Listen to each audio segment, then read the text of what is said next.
हम पिछले कुछ दिनों से देख रहे हैं आरबीआई पूरे तरीके से एक्शन के मूड में है। जो भी बैंक एनबीएफसी आरबीआई के द्वारा जो रूल्स बनाए गए हैं उनका पालन नहीं करता है, जो उचित जुर्माना होता है उचित जुर्माना लगाता है और अगर आरबीआई को लगता है कि आगे बिजनेस नहीं कर सकते, उनके लाइसेंस को भी रद्द करता है। अभी हाल ही में कई बैंकों के लाइसेंस रद्द हुए हैं। जब कई बैंकों के लाइसेंस रद्द हुए हैं तो जो उनके अकाउंट होल्डर्स हैं उनके मन में एक सवाल आकर के खड़ा हो गया है, क्या अब हमारा पैसा बैंक में उसमें पूरे तरीके से सुरक्षित है?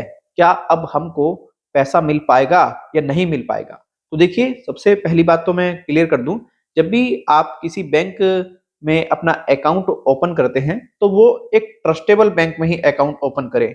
कोई बैंक अभी कुछ दिनों में ओपन हुआ है उसमें आप अपना अकाउंट ओपन ना करें, क्योंकि काफी ज्यादा व्यक्ति ऐसे होते हैं जो पूरे तरीके से ओपन कर लेते हैं। लेकिन अगर कोई बैंक पूरी तरीके से डूबता है, आरबीआई अगर लाइसेंस उसका कैंसिल करता है, तो जहां तक मुझे जानकारी है, जहां तक मेरी नॉलेज है, मैं इतना जानता हूं कि आरबीआई 5 लाख रुपए तक की गारंटी लेता है। यानी कि अगर आपके अकाउंट में 5 लाख रुपए हैं तो आपका पैसा पूरे तरीके से सुरक्षित है। आपको 5 लाख रुपए जो हैं आपके वापस मिल जाएंगे। मतलब एक लिमिट है 5 लाख रुपए तक की। अगर आपके सेविंग अकाउंट में उससे ऊपर पैसा है तो बिल्कुल वापस नहीं मिलेगा। मतलब 5 लाख तक का ही जो अमाउंट है आपको रिटर्न मिल सकता है। तो इसीलिए सोच समझ करके ही आपको पूरे तरीके से अकाउंट ओपन करना चाहिए, बेहतर बैंक में ही। क्योंकि देखिए, आजकल इन बैंकों के द्वारा क्या किया जा रहा है, कुछ लोन्स पर ज्यादा ध्यान दिया जा रहा है।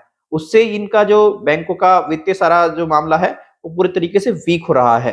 तो आरबीआई को पूरी तरीके से यह लग रहा है कि ये आगे बैंकिंग कर भी पाएंगे या नहीं कर पाएंगे, और अगर ये कर भी पाते हैं तो फिर आगे लोगों को दिक्कत आएगी। तो इसीलिए आरबीआई क्या कर रहा है, अगर कोई बैंक वित्तीय रूप से पूरी तरीके से वीक हो चुका है तो उसका लाइसेंस रद्द कर रहा है, और अगर कोई बैंक पूरी तरीके से सही है, कोई सुरक्षित है, तो आरबीआई क्या कर रहा है, उस पर जुर्माना लगा करके उसको छोड़ दे रहा है। क्योंकि देखिए, फाइनेंशियल स्टेटस चेक किया जाता है बैंक और एनबीएफसी का, तभी जाकर के आरबीआई उसी के उचित एक्शन लेता है, उसी के अकॉर्डिंगली ही प्रॉपर तरीके से एक्शन लेता है।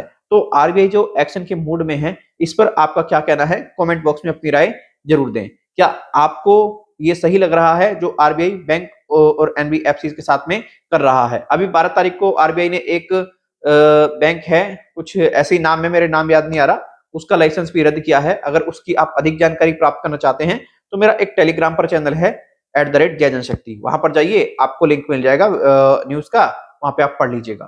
तो उम्मीद करता हूं आपकी जो इन्फॉर्मेशन है वो क्लियर हो गई होगी कि आरबीआई जो है अगर किसी बैंक एनबीएफसी का लाइसेंस रद्द कर देता है और अगर उस बैंक में आपका पैसा है तो आप कितने अमाउंट तक अपने पैसे को रिटर्न ले सकते हैं, रिटर्न ले भी सकते हैं या नहीं ले सकते हैं, क्या आपका पैसा मिलेगा भी या नहीं मिलेगा, प्रॉपर तरीके से मैंने आपको समझा दिया है।